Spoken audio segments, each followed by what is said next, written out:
कैसे मरा जाता है? बहुत इम्पॉर्टेंट सवाल है अगर आप इसको स्पिरिचुअली पूछते हो। स्पिरिचुअल तरीका मरने का एकदम अलग होता है। इसमें कोई दुख का एस्पेक्ट नहीं होता। इसमें केवल एक ही चीज़ होती है और वो है सफ़रिंग। जब आप ये कहते हैं कि मैं मरना चाहता हूँ, तो इस दुनिया में वो सारी चीज़ें जो आपको दुख दे सकती हैं अभी और फ्यूचर में, उसके प्रति आप पूरी तरह से मरना चाहते हैं।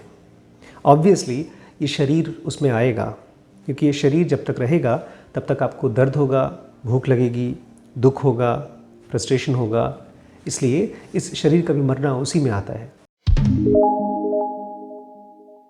लेकिन बड़ी कमाल की चीज़ है, अगर आप साइकोलॉजिकली अपने आप को जीते जगते अलग कर सकें इस दुनिया से, इस दुनिया की उन सारी चीज़ों से जो आपको दुख दे सकती हैं और दे रही हैं साइकोलॉजिकली, तब आपको मरने में बहुत एफ़र्ट नहीं लगाना पड़ता। तब वो स्टेज आती है जहाँ पर आप अपने आप को अपने आप से अलग कर सकते हैं, अपने शरीर से अलग कर सकते हैं। इसलिए बहुत जगहों पर ऋषि मुनियों ने कहा है कि वो कौन सा तरीका है जिसके ज़रिए आप अपनी परछाई से ख़ुद को अलग कर सकते हो। परछाई मतलब ये शरीर, परछाई मतलब ये माइंड, परछाई मतलब ये फिज़िकल वर्ल्ड। और फिर अलग कौन होता है?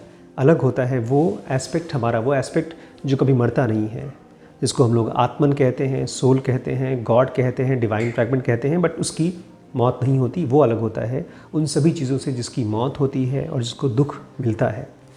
लेकिन फ़िलहाल तो हम दोनों मिक्स्ड हैं, हमारा डिवाइन फ्रैगमेंट और हमारा फिज़िकल बॉडी, या हमारा वो एस्पेक्ट जो हर रोज़ छोटी छोटी चीज़ों से और बहुत बड़ी बड़ी चीज़ों से दुखी होता है। तो क्या कोई तरीका है जिसके ज़रिए हम अपने आप को इस दुनिया में मार सकें? आपको कभी कभी कोशिश करना है अपने आप को कॉन्शियसली, खुशी के साथ, अपनी मर्ज़ी से, ज़बरदस्ती नहीं, फोर्स करके नहीं, प्लेजर्स से अलग करना, प्लेजर्स के प्रति मरना। बहुत सी चीज़ें हैं जो हमको प्लेजर देती हैं, मौज कराती हैं, जिसको हम मज़ा बोलते हैं, मस्ती बोलते हैं। भोजन है, फिल्में हैं, सेक्स है, और वो ढेर सारी चीज़ें हैं जिसको आपको पहले से जानते हैं कि इसमें हमको बहुत बहुत बहुत मज़ा आएगा। लेकिन वो मज़ा हमारे सेल्फ़ का नहीं है, हमारे आत्मन का नहीं है। वो इस फिज़िकल वर्ल्ड के साथ हमारा इंटरेक्शन है, हमारा एक तरह का अनबन है, हमारा एक तरह का इन्वॉल्वमेंट है। जब आप उनसे अपने आप को अलग करते हैं, फिज़िकल वर्ल्ड के प्लेजर से, और फिर से मैं रिपीट करूँगा, कॉन्शियसली एंड जॉयफुली, एक्सपेरिमेंट की तरह। जैसे आज शिरीष कह रहे थे, पापा मुझे एक दिन, मैं टिफ़िन लेकर के आया था स्कूल, और मुझे लगा कि ऐसे ही मैं देखूँगा आज खाना नहीं खा करके। तो बता रहे थे कि एक दिन 12 घंटे तक उन्होंने खाना नहीं खाया। तो वो कोई फोर्स में नहीं किया था, ज़बरदस्ती नहीं किया था, ये सच बात है, बस मज़े में किया था, ऐसे एक्सपेरिमेंट के तरीके से। ऐसे ही आपको भी अपने आप को इन प्लेजर्स के प्रति कॉन्शियसली कभी कभी मारना होगा। आम आदमी जब मरता है तो वो मरना चाहता नहीं है। मौत तो एक आंधी की तरह आती है, एक बहुत ज़ोर से तूफ़ान की तरह आती है, सुनामी की तरह आती है, और आपको घसीट के लेके चली जाती है। लेकिन आपको अपने आप से पूछना होगा, क्या आपने कभी कॉन्शियसली, अपनी मर्ज़ी से, वॉलंटरीली टेस्ट किया है इस चीज़ को? प्लेजर से अपने आप को मार देना, ये कहना कि मैं आज एक दिन तक किसी प्लेजर को एंजॉय नहीं करना चाहता, मैं अपने आप को मरा हुआ एक्सपीरियंस करना चाहता हूँ इस फिज़िकल वर्ल्ड की उस चीज़ से जो मुझे बांधती है। हम सबके ढेरों आइडियल्स हैं, एक परफेक्ट स्टेट जहाँ पर हमको पहुँचना है, एक परफेक्ट घर जिसमें हमको रहना है, एक परफेक्ट फैमिली, एक वो ऐसी दुनिया जहाँ पर सब कुछ अच्छी होगी। हम सबके अपने प्लेजर्स हैं, हम सबके अपने एम्बिशंस हैं। हमको लगता होगा ये सब बहुत इंपॉर्टेंट है, तभी तो हम इनको परस्यू करना चाहते हैं। लेकिन आपको पता है ये सब इंपॉर्टेंट क्यों है? बिकॉज़ आप इनको परस्यू कर रहे हैं, क्योंकि आप इनके प्रति बहुत ज़िंदा हैं, बहुत चाहते हैं इसको, इसलिए वो इतने इम्पॉर्टेंट है। लाइफ अपने आप में बहुत बहुत फुल है, बहुत ही एबंडेंट है, बहुत रिच है, लेकिन इसलिए नहीं क्योंकि हमारा अपना एक ईगो फुलफ़िल हो रहा है, इसलिए नहीं क्योंकि हम किसी चीज़ को पा रहे हैं, इसलिए नहीं क्योंकि हम किसी चीज़ को एकम्प्लिश कर रहे हैं। हमारे बिना जहाँ पर भी हमारा सेल्फ, हमारा ईगो, हमारे थॉट्स, हमारे प्लेजर्स नहीं हैं, फिर भी लाइफ बड़ी फुलफिलिंग और बहुत डीप है। हमारे प्लेजर्स शुरुआत होते हैं हमारे थॉट्स में से। हम जब भी किसी चीज़ के साथ खो जाते हैं, ड्रिफ्ट हो जाते हैं, अपने आप को भटका ले जाते हैं, अवेयर होने की कोशिश कर रहे हैं, ध्यान करने की कोशिश कर रहे हैं, हम चाहते हैं कि हम एनलाइटेंड हो जाएं, एक ऐसी स्टेट में चले जाएं जहां पर कोई सेल्फ नहीं होता। लेकिन जिस समय हम किसी चीज़ के साथ एक्सपेरिमेंट कर रहे हैं, जो एक्सपेरिमेंट जो एक्चुअली होना है वो कौन सा होना है? Experiment of death. और वो किसी बड़ी चीज़ के साथ नहीं। हम लोग क्या करते हैं, अपने घर बार छोड़ने के बारे में सोचते हैं, जॉब छोड़ने के बारे में सोचते हैं, एक ऐसे आश्रम में, एक ऐसे जंगल में रहने के बारे में सोचते हैं जो पता नहीं कब कैसे आएगा। वो हमारे मेंटल प्लेजर है। लेकिन जब आप छोटी छोटी चीज़ों के प्रति मरेंगे, अपने आप को डेड करेंगे, बहुत छोटे छोटे प्लेजर, मान लीजिए आपको अपने खाने के साथ अचार बड़ा अच्छा लगता है, अचार के बिना आप खाना नहीं खा सकते, या तो आपको मिर्च बहुत पसंद है, या खाने के बाद आपको मीठा बहुत ज़्यादा पसंद है, या आपके घर में कोई ऐसी चीज़ होती है जो आपको परफेक्ट तरीके से अपना बिस्तर, अपना रूम, सब कुछ अच्छा चाहिए, उसके बिना आपको डिस्टर्बेंस हो जाती है। तो उस घटना के प्रति आप डेड हो सकते हैं। आप बोल सकते हैं कि आज मैं इस टेस्ट के प्रति मृत हूँ, मुझे इसके साथ बहुत इन्वॉल्व नहीं होना है, बिकॉज ये दुनिया हमारे इसी छोटे छोटे प्लेजर का रिजल्ट है। हम इस दुनिया में जब वापस आते हैं मौत के बाद, या जो अभी भी हैं, हम किस चीज़ से बने हैं? छोटी छोटी प्लेजर्स से। उन छोटी छोटी प्लेजर्स के साथ जो एक्सपेरिमेंट करना है वो डेथ का एक्सपेरिमेंट करना है। ठीक है, पानी पी रहे हैं, ठंडा पानी मत पीजिए, कोल्ड ड्रिंक मत पीजिए, जो चीज़ आपको प्लेजर दे रही है। और ध्यान रखिएगा, अपने आप को टॉर्चर करके नहीं, परेशान करके नहीं, एक ईगोइस्टिक तपस्वी की तरह नहीं, एक खेल की तरह। ऐसे बच्चे खेलते हैं। और फिर धीमे धीमे पता है क्या होगा? आपकी डेथ जो छोटी छोटी चीज़ों के साथ है, बहुत बड़ी बड़ी चीज़ों के साथ हो जाएगी। और सबसे बड़ी डेथ जो आपके पास आएगी वो डेथ टू मेमोरीज़ आएगी।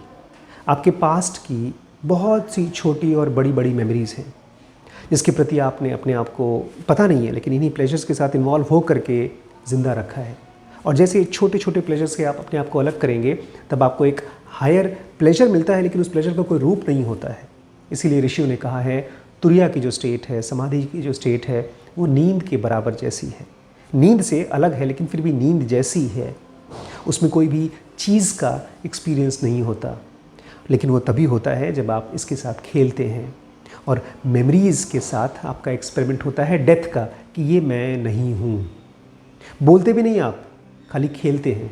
आपके साथ एक मेमोरी आती है पास्ट की जो आपको खुश करती है, आपको दुखी करती है, और आप उसको देखते हो और अपने आप को बोलते हो, तुम्हारे लिए तो मैं मर चुका हूँ, अब मैं ज़िंदा नहीं हूँ।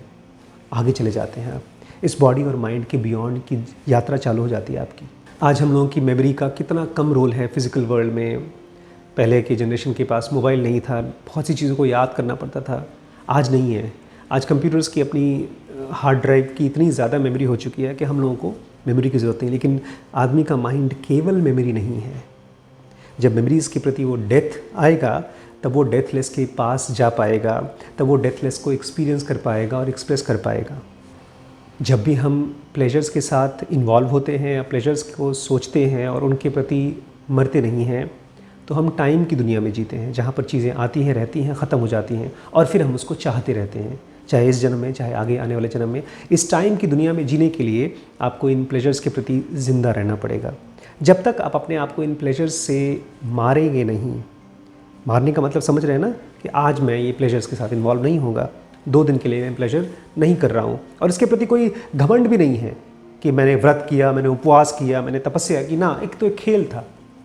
जैसे आप अब बचपन के कपड़े नहीं पहनते हैं, आप जो छोटे छोटे बच्चे थे उसमें दूध पीते थे बोतल में, अब आपको बोतल में दूध पीने की ज़रूरत नहीं है, बिकॉज आप उससे ग्रो हो चुके हैं। ऐसे ही अब आप इन प्लेजर्स के साथ, आपको बहुत ज़रूरत नहीं है, डेस्परेट नहीं है आप इनके प्रति, अब आप उससे ग्रो हो गए हैं, और तब आप पहुंचते हैं उस दुनिया में जहां टाइम नहीं होता।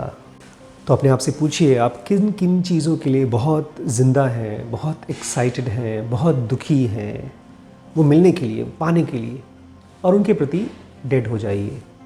क्योंकि जब तक आप उन चीज़ों के लिए, जो चीज़ें आपको लाइफ और डेथ देती हैं, ज़िंदा और मृत्यु देती हैं, उनके लिए ज़िंदा रहेंगे, तो आप उसके प्रति कैसे आप रुख कर सकते हैं, अपने माइंड को शिफ्ट कर सकते हैं जो डेथ और लाइफ के बियॉन्ड है। तो हर वो चीज़ जिसको आप जानते हैं, जिससे आप एक्साइट होते हैं, उनके प्रति आपको थोड़ा थोड़ा एक्सपेरिमेंटल तरीके से डाई करना होगा, मरना होगा और तभी आपको एटर्निटी, रियल सेल्फ की तरफ जगह मिलेगी। अभी तो डेथ को हम लोग बहुत डरे डरे तरीके से समझते हैं, बहुत डरे तरीके से, उसकी खूबसूरती को नहीं जानते। हमको अभी भी लगता है कि इस दुनिया में कोई छोटा सा प्लेजर जब हमको मिलता है तो हम बहुत इन्जॉय करते हैं अपने आप को, लेकिन हमको ये नहीं मालूम पड़ता वो एक सफरिंग का एक एस्पेक्ट है, एक ऊपर की कवरिंग है। जब आप किसी दिन इस प्लेजर से अपने आप को टेम्पररी ही सही ख़त्म कर सकेंगे, तब आपको एक स्पेस का एक्सपीरियंस होगा, कुछ क्षण के लिए, एक ऐसा स्पेस जिसमें कोई सफरिंग नहीं होती, जिसमें कोई दुख नहीं होता, जिसमें कोई फिज़िकल फॉर्म नहीं होता, लेकिन वो अपने आप में इटर्नल होता है। जब आप डेथ की खूबसूरती को समझ करके उसको एक्सपेरिमेंट कर पाएंगे छोटी छोटी चीज़ों में, तब जा कर के डेथ आपको दरवाज़ा खोलेगी उसके लिए जो इन सब फिज़िकल वर्ल्ड में नहीं है। मैं कॉन्शियस माइंड और सबकॉन्शियस माइंड जो कुछ भी हमारा अभी है उसके बियॉन्ड जाने की बात कर रहा हूँ। अभी तो हम इस कॉन्शियस माइंड को किस चीज़ से बना के रखते हैं, ढेर सारी चीज़ों से, और वो सारी चीज़ें केवल इस फिज़िकल वर्ल्ड की हैं और केवल उन्हीं के लिए हम जिंदा हैं, बाकी सब चीज़ों के लिए मरे हैं।